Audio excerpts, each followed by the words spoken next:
ఏపీలో పెన్షన్ పండగ ఒకరోజు ముందే ప్రారంభమైంది. 1వ తేదీ ఆదివారం కావడంతో ముందు రోజే పెన్షన్లు పంపిణీ చేస్తోంది రాష్ట్ర ప్రభుత్వం.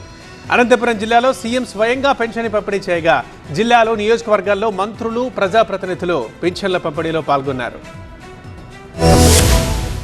ఆంధ్రప్రదేశ్ వ్యాప్తంగా పెన్షన్ల పంపిణీ సందడిగా కొనసాగుతోంది.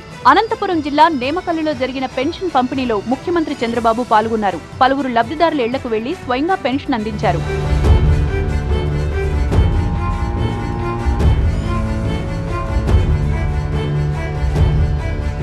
నేమకల్లు ఇందిరమ్మ కాలనీలో నివాసం ఉంటున్న పాల్తూరు రుద్రమ్మ ఇంటికి వెళ్లిన చంద్రబాబు ఎన్టీఆర్ భరోసా పథకం కింద 4,000 రూపాయల వితంతు పెన్షన్ ను అందించారు.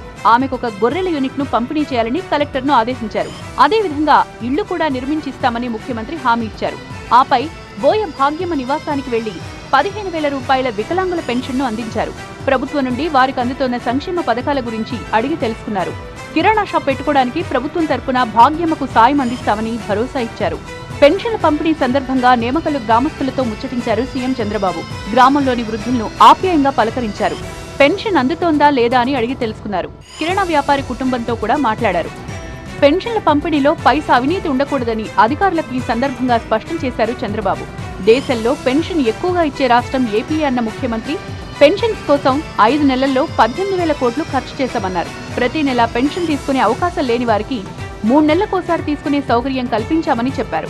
ఓసారి ఇక్కడ మీరున్నారు, పక్కన కర్ణాటకకి వెళ్తారు, మళ్ళీ 1 నెల మీరు పింఛన్ తీసుకోకపోతే ఆ పింఛన్ క్యాన్సిల్ అయిపోతుంది.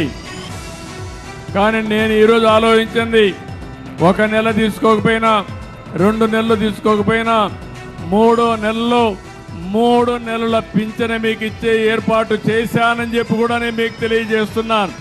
ఏపీ ప్రభుత్వం దాదాపు 26 రకాల ఎన్టీఆర్ భరోసా పెన్షన్స్ ను పంపిణీ చేస్తోంది.